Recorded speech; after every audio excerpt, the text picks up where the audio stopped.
কি খবৰ তোমালোকৰ? আশা কৰিছে সকলোৱে ভাল। তো বহুতে মোক কমেণ্ট কৰি আছিলে যিহেতু দাদা অগ্নিবীৰ এক্সাম অতি সোনকালে হ'ব, তোমালোকৰ প্ৰায় তোমালোকৰ যিটো মাৰ্চৰ পৰা এপ্লাই চলি গৈছে, মে' লাষ্টত তোমালোকৰ এক্সাম ষ্টাৰ্টো হৈ যাব। তো বহুতে মোক কমেণ্ট কৰি আছে কি দাদা অগ্নিবীৰ যোনটো চিলেকশ্যন প্ৰচেছৰ মেডিকেলৰ পৰা এটা ভিডিঅ' এটা বনোৱা, কি মেডিকেলত কি পাৰ্ট চেক কৰে, অগ্নিবীৰ যোনটো মেডিকেল হাৰ্ড হয় নেকি, কেনেদৰে চেক কৰে, শৰীৰৰ কি পাৰ্ট চেক কৰে, তাৰ পৰা এটা ভিডিঅ' বনোৱা।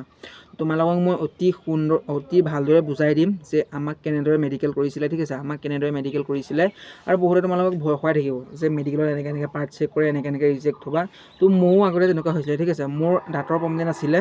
তো বহুতে মোক কয় এনেকৈ দাঁত নাথাকিলে ৰিজেক্ট কৰিব, দাঁতটো লগাই লয়। তো তেতিয়া মানে পঢ়া শুনা কৰিবলৈ আৰু যোনটো ৰানিঙৰ প্ৰেক্টিছ মানে কৰিবলৈ অকণমান মানে বেয়া লাগে মানে, কাৰণ বহুতে মানে যিহেতুৱে কৈ থাকে যে মেডিকেলত এনেকৈ চেক কৰিব, এনেকৈ চেক কৰিলে তো তোমালোকে বেলেগৰ কথা নুশুনিবা, ঠিক আছে। তোমালোকক বেলেগে তললৈ নিয়াবৰ বাবে যদি তুমি বেলেগৰ কথা শুনা, তোমালোকৰ পঢ়িবলৈও মন নাযাব আৰু ৰানিঙৰ ফিজিকেল প্ৰেক্টিছ কৰিবলৈও মন নাযাব, ঠিক আছে। তো তোমালোকক মই সেইকাৰণে কৈছোঁ, মই তোমালোকক এতিয়াই কৈ দিছোঁ নিজৰ এক্সপিৰিয়েঞ্চৰ ফালৰ পৰা, তুমি মেডিকেলৰ বাবে ইমান চিন্তা কৰি নাথাকিবা, ঠিক আছে। মেডিকেলত কি পাৰ্ট চেক কৰে মই তোমাক এতিয়াই কৈ দিছোঁ।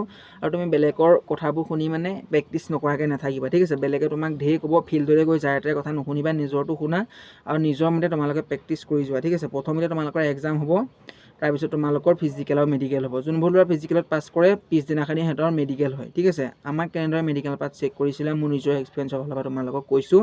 তো তোমালোকে ভিডিঅ'টো ভালদৰে চাবা আৰু তোমালোকৰ যদি এইবোৰ প্ৰব্লেম আছে এতিয়া তোমালোকে ভাল কৰিবলৈ চেষ্টা কৰিবা, ঠিক আছে। তো তোমালোকৰ এক্সাম হৈ যাব, এক্সামৰ পিছত ফিজিকেল হ'ব, ফিজিকেলৰ পিছত পিছদিনাখনিয়ে তোমালোকৰ মেডিকেল হয়, ঠিক আছে। তো এক্সামৰ কেইদিনমানৰ প্ৰায় এমাহ ডেৰমাহমানৰ পিছত মাতে ফিজিকেলৰ কাৰণে, কিন্তু ফিজিকেলৰ পিছদিনাখনেই তোমালোকৰ মেডিকেল হ'ব, ঠিক আছে। তোমালোকক মই কৈ আছোঁ মেডিকেলত কি পাৰ্ট চেক কৰে, ঠিক আছে।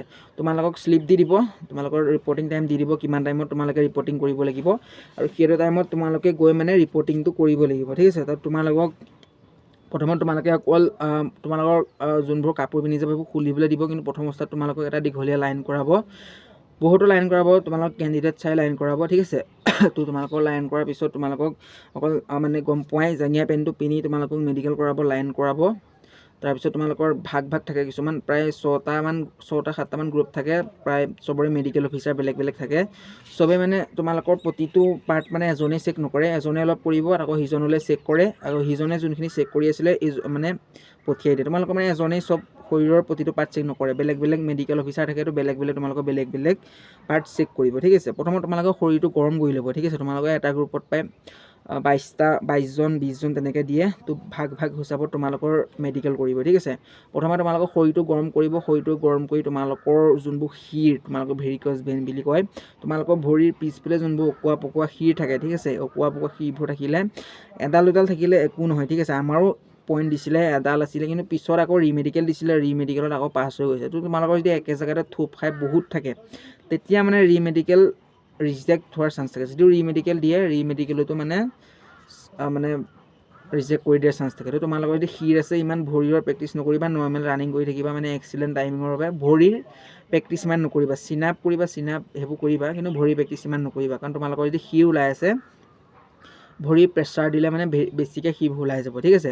তাৰপিছত তোমালোকৰ যোনটো পাইলছ, ঠিক আছে, এটা ইম্পৰ্টেণ্ট পইণ্ট, পাইলছ তোমালোকে গম পোৱাই, পাইলছ মানে কেতিয়া ৰিজেক্ট কৰে, তোমালোকৰ যেতিয়া মুৰ্গী পজিশ্যনত তোমালোকৰ পিছলৈ যেতিয়া 3বাৰ সাঁচিবলৈ দিব, মানে কাঢ়িবলৈ দিব, তেতিয়া তোমালোকৰ তেজ ওলাই আহে সেই জেগাটোৰ পৰা, মানে তোমালোকে য'ত মলত্যাগ কৰা জেগাৰ পৰা যদি তোমালোকৰ তেজ ওলাই আহে, তেতিয়ালৈকে তোমাক ৰিজেক্ট কৰি দিয়ে, কাৰণ তোমালোকে গম পোৱাই তোমালোকৰ যদি পাইলছ বেমাৰটো থাকে তুমি আগলৈও ডিউটি দিব নোৱাৰিবা, বহুত অশান্তিৰ সৃষ্টি হয়, ঠিক আছে। তোমালোকে মছলাজাতীয় বস্তুবোৰ এৰি দিয়া, এতিয়াও যদি তোমালোকৰ পাইলছ বেমাৰটো হৈ আছে, মছলাজাতীয় বস্তুবোৰ এৰি দিয়া, অতি সোনকালে ভাল হৈ যাব। পানী বেছি খোৱা, সেউজীয়া শাক পাচলি খোৱা, আৰু বিভিন্ন ধৰণৰ আয়ুৰ্বেদিক দৰৱ পাই তোমালোকে অনলাইনত ভিডিঅ' চাই সেইবোৰ অৰ্ডাৰ দিব পাৰা, তেনেকৈ বহুত মানুহ ভাল হৈ আছে। কিন্তু তোমালোকে যদি বেমাৰটো ভাল কৰিবৰ বাবে অপাৰেশ্যন কৰি দিয়া, অপাৰেশ্যন কৰি যদি আকৌ মছলাজাতীয় ডিম মাংস এইবোৰ খাবলৈ দিয়া, আকৌ বেমাৰটো আকৌ হৈ যাব। তো সেইকাৰণে মই কওঁ তোমালোকে এইবোৰ অপাৰেশ্যন কৰি লাভ নাই, বেমাৰটো গুৰিৰ পৰাই ঠিক কৰিব লাগিব, ঠিক আছে। আৰু তোমালোকৰ যদি মলত্যাগ কৰাৰ জেগাতে এক্সট্ৰা মাংস বাঢ়ি থাকে, তেতিয়াও মানে ৰিজেক্ট কৰে, ঠিক আছে। কাৰণ তোমালোকে যেতিয়া যিমানে প্ৰেছাৰ দিবা, তোমালোকৰ মলত্যাগ কৰাৰ জেগাটোত মানে এক্সট্ৰা মাংস বাঢ়ি যায়, কিছুমান জোঙাল টাইপৰ হয়, তোমালোকে ভিডিঅ'ত চাই নিশ্চয় গম পাইছেই, কিছুমান ভিডিঅ'ত বহুতো আছে ইউটিউবত। তোমালোকে যিমান পাৰা মছলাজাতীয় বস্তুবোৰত ডিম নাখাবা, মাংস নাখাবা, অতি সোনকালে বেমাৰটো ভাল হৈ যাব, ঠিক আছে, ইমান চিন্তা কৰিব নালাগে। আৰু মেডিকেলত যেতিয়া পাৰ্টবোৰ চেক কৰে, ইমানো মানে নাচায় মানে ঠিক আছে। তোমালোকৰ যদি কাঢ়িবলৈ দিয়ে তোমালোকে যে হাত দুখন দি মেলিবলৈ দিয়ে ইমান মেলি নিদিবা, জাষ্ট নৰ্মেলকৈ থাকিবা, কাঢ়ি দিবা, আৰামছত পাছ হৈ যাবা ঠিক আছে। তোমালোকৰ তাৰপৰা নখনি চেক কৰিব, নখনি মানে যাৰ লাগি যায়, মই তোমালোকক কৈ দিছোঁ নখনিত বহুত মানে ৰিমেডিকেল পায়, কাৰণ তোমালোকে যদি নখনি ভৰি দুটা লাগি যায় জপাই দিয়াৰ পিছত তোমালোকে প্ৰেক্টিছ কৰিবা ঠিক আছে। তাৰপিছত তোমালোকৰ 6x6 যোনটো আই কণ্টেক্ট ডিষ্টেঞ্চ বুলি কয় 6x6, সেইটো তোমাৰ 6x6 যোনটো মিটাৰ তোমালোকৰ এনেকৈ এখন মানে তোমালোকক দি দিব, এনেকৈ চাইডত এনেকৈ তোমালোকক এখন দি দিব, এনেকৈ ধৰি থাকিব, তো তোমালোকে ফ্ৰণ্টৰ আখৰখিনি ক'ব লাগিব ঠিক আছে। তোমালোকে হিলাই নিদিবা, যদি হিলাই দিয়া তোমালোকে কাগজখন তোমালোকক ৰিজেক্ট কৰি দিব ঠিক আছে। নৰ্মেল থাকে তোমালোকৰ 6 মিটাৰ আঁতৰৰ পৰা পঢ়িবলৈ দিব, তোমালোকৰ XYZ সেইবোৰ তোমালোকে গম পোৱাই, ডাঙৰৰ পৰা সৰুলৈ পঢ়িবলৈ দিয়ে, আৰামছত পঢ়িবা, খালি সেইকেইদিনত মোবাইলবোৰ ইমান নাচাবা ঠিক আছে। মোবাইলবোৰ ডাৰ্ক মোড অন কৰি চাবা আৰু গেম চেমবোৰ ইমান খেলি নাথাকিবা, কাৰণ তোমালোকৰ চকুৰ যদি তোমালোকৰ বেয়া হৈ থাকে চকুত বহুত ৰিমেডিকেল দিয়ে ঠিক আছে। কাৰণ তোমালোকৰ যেতিয়া ফায়াৰিং হ'ব গম পোৱাই, আমাৰ যোনটো অগ্নিবীৰ তাৰ বেছিছ ফায়াৰিঙৰে খেল থাকে, তো তোমালোকে যদি বন্দুকবোৰ ভালদৰে চলাব নোৱাৰে তেতিয়া তোমালোকৰ ৰিজেক্ট কৰিবা, কাৰণ চকুযোৰে তোমালোকৰ মেইন ঠিক আছে। তোমালোকৰ যেতিয়া ফায়াৰিং হ'ব ট্ৰেইনিঙত তেতিয়াও তোমালোকৰ চকুযোৰে বহুত সহায় কৰে, কাৰণ তোমালোকৰ চকুযোৰ যদি ভাল নহয় তেতিয়া তোমালোকে এনিমিকো মাৰিব নোৱাৰিবা, কথাটো তেনেকুৱা মানে গম পোৱা। তো সেইকাৰণে নিজৰ চকুযোৰ ভালদৰে ৰাখিবা। আৰু যেতিয়া তোমালোকে মেডিকেলৰ কাৰণে যাবা কাণকেইখন চফা কৰি যাবা ঠিক আছে। ডক্টৰৰ ওচৰলৈ নগ'লেও হ'ব, এনেই বহুততো পইচা অলৰেডি খৰচ হৈ যায় ডকুমেণ্টৰ কামত, তো তোমালোকে ঘৰতে কাণকেইখন চফা কৰি যাবা। মইতো ঘৰতে কাণকেইখন চফা কৰি গৈছিলোঁ ঠিক আছে।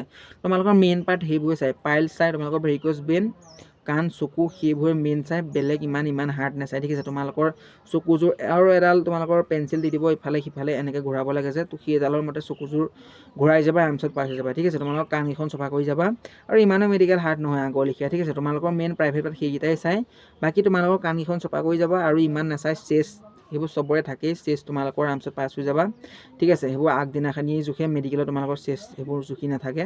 তো বহুতে তোমালোকক কৈ থাকিব মেডিকেলৰ বাবে, আৰু দাঁত তোমালোকৰ 28টা থাকিলেই হ'ল। তোমালোকৰ যদি এটা দাঁত সৰাই থৈছা বা দুটা দাঁত সৰাই থৈছা একো ভুল নাই। মোৰো যেতিয়া মেডিকেল দিবলৈ গৈছিলোঁ মোৰো দাঁত সৰোৱা আছিলে, মই লগাই যাম বুলি ভাবিছিলোঁ, কিন্তু মই আগতীয়াকৈ জানিছিলোঁ মানে যে 28টা দাঁত থাকিলেই হয়।